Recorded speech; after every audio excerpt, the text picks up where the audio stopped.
I was just going to take the moment to introduce Dr. Tamra Jackson-Ziems. She is a professor in the Department of Plant Pathology. She has an 80% appointment in extension, and she's got statewide responsibilities for education and research on diseases of corn. So with that, we're going to turn it over to Dr. Jackson-Ziems. Thanks a lot, Connie, and thanks to Madeline and everybody for this invitation, really, to share some things with you about corn diseases that we've been talking about a lot in Nebraska. And I'm really lucky. I get to work with these folks across state lines. And I actually live in northern Nebraska, although I'm based in the southeast corner in Lincoln, but I have statewide responsibility. So I'm on the road quite a bit and quite mobile. So I mainly want to spend some time digging in a little bit deeper today to talk about, in particular, to talk about tar spot. And so I've got a lot of pictures here. Some are mine, some are other people's. And so this wasn't a surprise for us, right? We've watched this pathogen barreling toward us from Indiana and Illinois, where it first was confirmed in 2015. This fungus is Phylochora matus. In other parts of the world, like in Latin America, where we have seen this disease for a much longer period of time, 2 or more fungi can work together causing tar spot. Thankfully, right now, we've only got one of those fungi.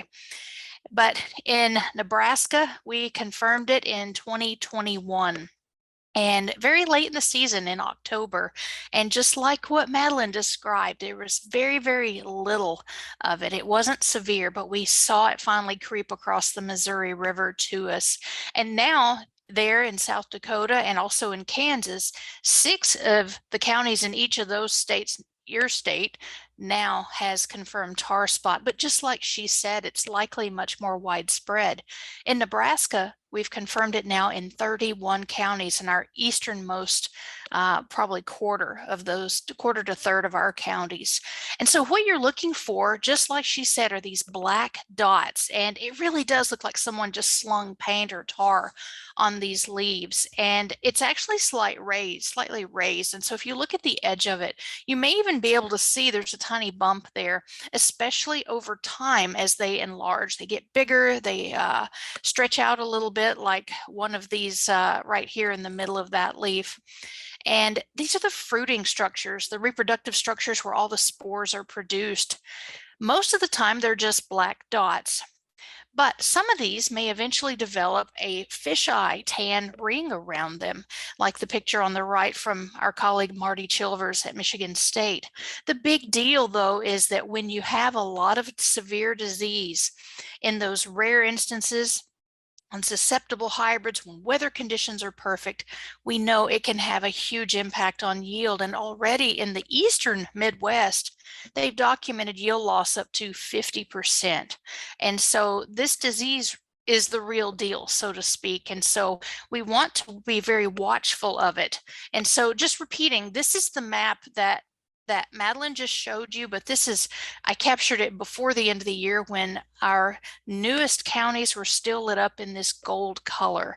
And so anything in gold just shows you the current year. That was in 2022 when we had confirmed the 6 counties that she confirmed in South Dakota, 6 more in Kansas, and then the 31 in Nebraska. And so you can see it's moving east to west across here, much like a tsunami or wave. And so it's likely there maybe are still some counties out on the western fringe along this that probably have some tar spot and just haven't been confirmed yet. And so hopefully looking at pictures today, you'll kind of get a better idea of what you're looking for. And if you see anything suspicious, contact someone in your state, send a sample to the diagnostic clinic, let somebody in extension know, because we really need to document where this disease is. Because the bad news is this fungus will overwinter and it will become an annual problem that you have to add to your list and think about how you might need to manage it in the future. But just like she said, it's not likely the first couple of years at least that you'll need to apply a fungicide, for example. And so there are cases, though, in the states east of us where it's been quite severe and under certain conditions, especially so. This fungus, like many of them that cause disease, needs moisture, and specifically it needs and prefers cooler temperatures like in the 60s and 70s. But in this case, leaf wetness is a major driver of this fungus for germination of the spores, moving them around. And this is an aerial shot of a pivot irrigated field in Michigan, where they're in the sands region of Michigan. And to me, this is the scariest picture I've ever seen of tar spot, really, or of any disease, because you can see that everywhere under the pivot where it was getting water, tar spot was much more severe. And so that part of the field is brown because we've had so much blighting of leaves. In contrast, in the non-irrigated pivot corner that you can see in the foreground down here where there's not irrigation, there's still some tar spot. You can especially make out some discolored patches out here, but disease was much less severe. And so this is just a good illustration of how important leaf wetness is for disease development. And, you know, because they've made these observations in Michigan, they've actually updated their own management recommendations locally. And so they're recommending avoid excessive canopy moisture. Well, yeah, that's easier said than done if we're in a rainy period. But if you're using overhead irrigation, it might mean just watering deeper but less frequently, giving that corn canopy time to dry out in between waterings to hopefully slow down that disease development. Even there, they recommend not irrigating at nighttime. And I don't think that's very practical for us. I mentioned I live in northern Nebraska. It's very sandy. This is Valentine sand up here. And on our farm, once we turn our pivots on, we don't get to shut them off for most of the summer. But so we're not saying don't water, but it might change how you water. And so, but the main thing is knowing where the disease is, monitoring it with field scouting, with, like Philip said, to know how severe it is. And eventually it might mean that you need to make some management decisions over time. And so I'm going to share some data with you that comes from Darcy Talenko at Purdue University, but a lot of these are multi-state data sets that more than one team contributed to. And so this is much more powerful than a single location. These are multi-state and year trials that I want to share with you, and especially starting with the fungicide trials. And this aerial shot can show you very clearly in these small plots, fungicides can make a big difference on disease management. And so you can see a lot of these plots out there are very green, and so fungicides did work. But down in the canopy, you can see the evidence even better. And so on the left side, you can see an example of a treated plot versus on the right-hand side where it was not treated. And so the key is knowing which fungicides to use and when to apply them. Because when you look at some of these data, like on this data set, I'm going to have to move my pictures out of the way so I can read everything.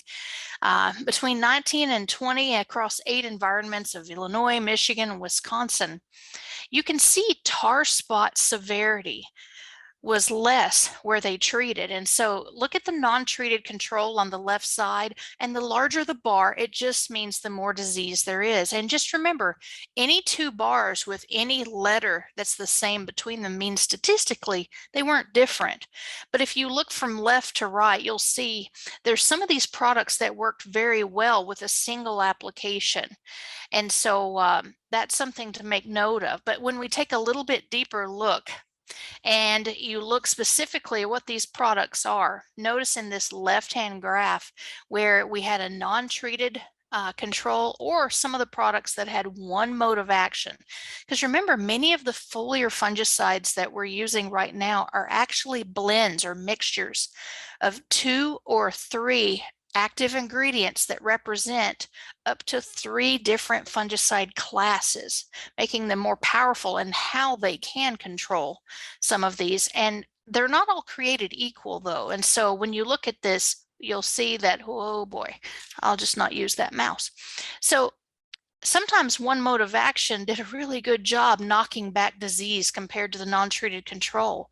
But actually, it was the 2- and 3-way products that did the best job in reducing disease compared to that non-treated control. And when you look at the yield from those experiments, that was reflected there too, especially looking at the three-way products that were still yielding better than that non-treated control. But I think looking over here at the timings is probably where we get a lot more insight, because when you think about tar spot, when you look at the conditions that favor tar spot, often cool, wet weather, for instance, that means that often you're going to see that disease come in toward the end of the season or late enough in the season that you might not need to worry about treating. You might not see the flush of severe disease.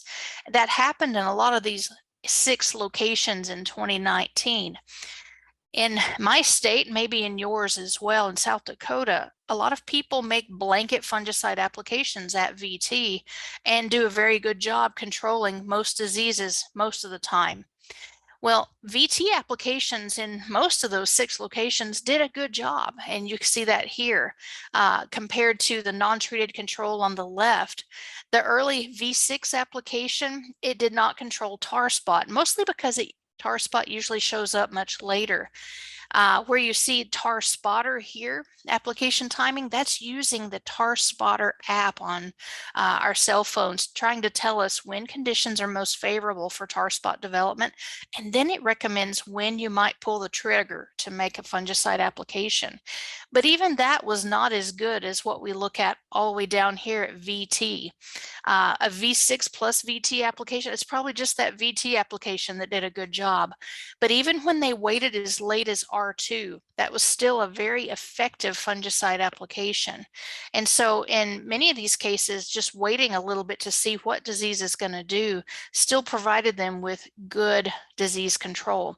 And one drawback of that is waiting that late is we often see improved standability with VT applications. That's not likely to happen with an R2 application. But the benefit of waiting a little bit longer, at least in our state, is that we also often have southern rust, especially in the southern part of Nebraska. And so sometimes that also can blow up during a hot year. And so this disease, in contrast, is favored by cool conditions. And so, but this can be a benefit for us to wait a little bit on a fungicide application a little bit later. Well, let's look a little bit more, because sometimes fungicides aren't the only option. Well, right now, we don't have a whole lot of options as far as disease-resistant hybrids, at least not for tar spot. Seed companies have been working really hard to collect disease ratings on their hybrids, but tar spot's really difficult to work with. It's not one that we can grow in the lab, for instance, and spray on a plot to get disease control. The use of resistant hybrids might mean that you don't need a fungicide application, and it might help keep disease at a lower level. Now, when we say resistance, we're not meaning immunity to the disease, but it means less disease, and sometimes that's much more tolerable and have a big impact on yield. And so in this particular graph, again, like before, we're looking at tar spot severity or over time, that's AUDPC. So again, the larger the bar, the more disease there is. And so the 2 bars on the left show the reaction of a susceptible hybrid. The other 2 show 2 other hybrids that are moderately tolerant, the middle one and the right-hand one. And the ones that are striped or hatched have not been treated with the fungicides, but the plain white bars have been treated with a product, Trivapro, at VTR1. And so looking at the susceptible, just like you would imagine, like the data we just looked at, a foliar fungicide of Trivapro did a good job knocking back disease severity compared to that non-treated control. But the moderately tolerant hybrids, both of them had less disease than even the susceptible one that was sprayed with a fungicide. And when they sprayed the tolerant hybrids with a fungicide, actually, it didn't reduce disease significantly compared to the non-treated control in either example. And so in this case, averaging across these 2 hybrids, planting a resistant hybrid or a tolerant hybrid was the better option in this particular case. And so this was between 2019 and 2021. And so as tar spot moves deeper into your state, and it becomes more severe over time as this overwinters, and you begin to see that this is becoming more severe, it's going to pay to start selecting hybrids also based on their tolerance to tar spot. And as needed, you might be prepared to apply a fungicide, and now you know that the 2- and 3-way products are the ones you can expect the best results from. So I'm going to switch quick. If you've got questions, be sure and drop that into the chat, or we'll talk about that at the end. But I wanted to briefly bring up another disease that our lab has been working with too, and this is called crown rot.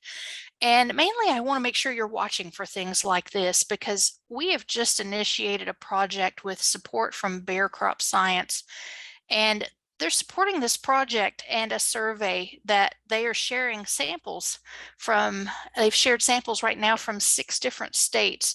This is a widespread problem, but it's not new. This is something that we've been watching for a few years, but it seems to be becoming worse. We often see plants that die and become discolored very rapidly toward the end of the season. Often in September, for example, we see this, and they turn a sick greenish gray color that we call ghosting. And if you dig these plants up, look at their root balls, and then split that open with your pocket knife down through the crown, you might notice what we call a crown rot, where you see evidence of discoloration and decay down below the soil line, sometimes extending into these lateral roots, like in this picture here on the right. Well, often we get a lot of different fungi out of this. Fusarium species are the most common, sometimes others though. And you sometimes see dead plants in singles, little randomly scattered ones, or in patches, small or large, depending on how severe it is and widespread. Now, this is different from a stalk rot. At least it's behaving differently, but it may look like a stalk rot disease out in the field, and it can lead to some lodging later on. The question is, we're unclear on what the impact on yield might be, and that may just have to do with how early it develops, or maybe susceptibility of the hybrid. And so we're conducting a survey now that you may hear about, and we're accepting samples to help us figure out exactly which fungus or fungi, different pathogens, may be at work here, as well as when did that infection occur. And so you may be surprised that we can actually go back to some of these fields with a history and find rotten crowns in the field as early as the V6, the seedling stages. And so we have a lot left to learn about this, but if you're seeing this too, we'd love to hear about it. I'm sure Madeline and Connie and them would love to hear what you're seeing too. We'll also be looking at efficacy of some of the fungicide seed treatments and other products, and what production practices might be favoring this that we're not aware of. And so we're involved in this project with Bear Crop Sciences. Allison Robertson, our counterpart at Iowa State, is as well. And we've got a couple grad students focusing on this, so we're taking this really seriously. And so we'll be working with this. I don't think at this point we have samples representing South Dakota, but I'd be very surprised if we couldn't find some up there. We're also looking at seeing where are these fungus or fungi coming from? Are they strictly in the soil or potentially on the seed as well? And so we'll be evaluating that too, as well as what other organisms might be involved. So we're even looking at nematode population densities in the soil immediately around the symptomatic and asymptomatic crowns. So this has just really started this year, so I don't have a lot of data to share with you at this point, but I think in the coming few years, you'll be hearing a lot more about this. And so just kind of keep your eyes peeled when you're out in the field and you start to question toward the end of the season why some of those plants may have died early. So that wraps up what I was going to share with you. I've got millions more slides we could have talked about, but maybe it's better if we just go to a little Q&A session, and whether you want to take yourself off mute or drop something into the chat would be just fine. So thank you all so very much for the opportunity to talk to your folks in South Dakota. I love working across state lines. You're my neighbors actually. Well, thank you, Tamra. If you have questions, please, whether they're for Tamra or Madeline or fill, please put them in the chat, QA, or unmute yourself if available and ask those questions, because we would really like to get those questions answered for you. We'd like to leave here today with your questions answered. If you'd be so kind as to fill out the same 3-question poll for the disease section, we'd really appreciate that. And just want to take the time to thank you for tuning in to today's Crop Hour session. We will be back at it tomorrow at 10 a.m. We'll be talking about different variety trials and having a session on corn silage management. So if that's of interest, please, I encourage you to tune out for that. And then on Thursday, we'll be doing some nutrient work. So that is kind of this week's plan. Be on the lookout for a survey at the end of the week, really detailing with some additional questions for Crop Hour and our Corn Week and topics. But with that, again, please, if you have a question, go ahead and ask that.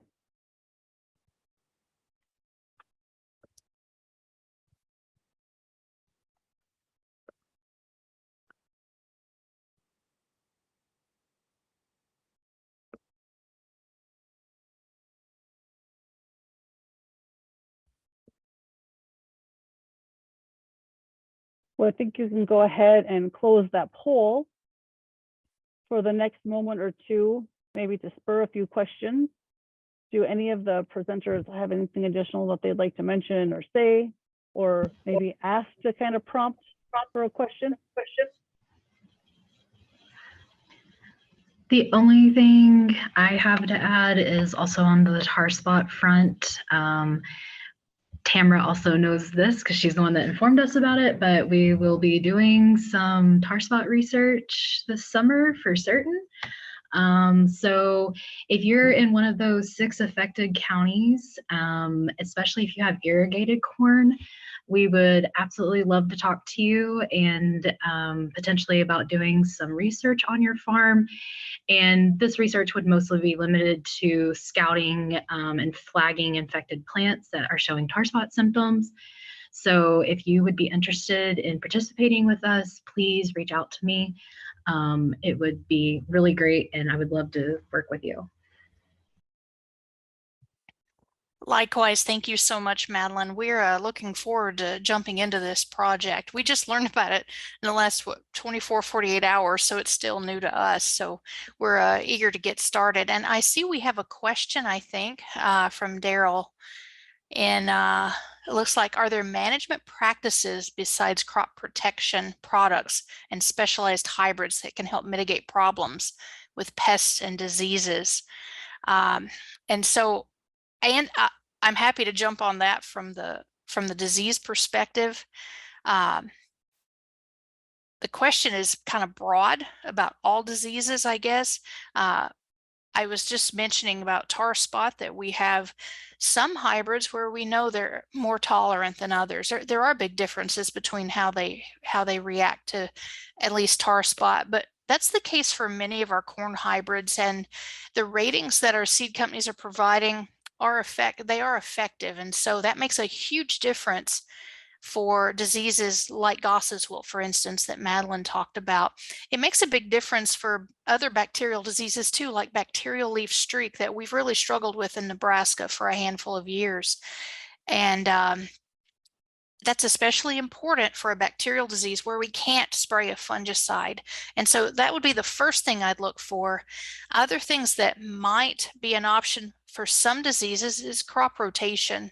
If you're continuous corn, it does put you at higher risk for certain diseases and probably most of them.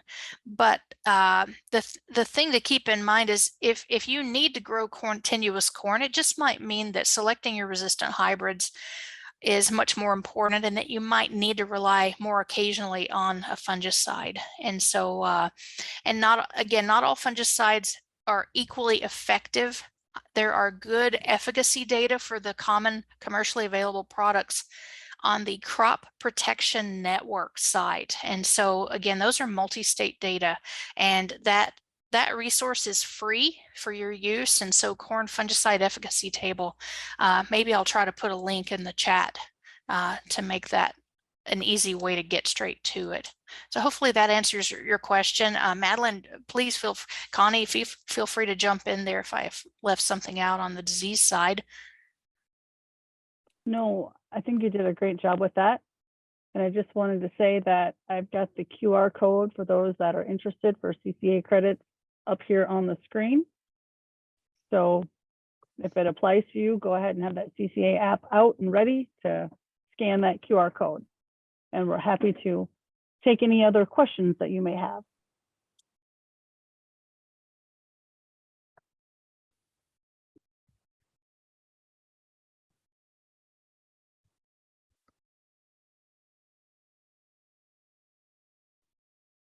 And say now is your chance, because since we haven't worked with some of these diseases in the state, and Tamra has, we've got access to a whole lot of knowledge there.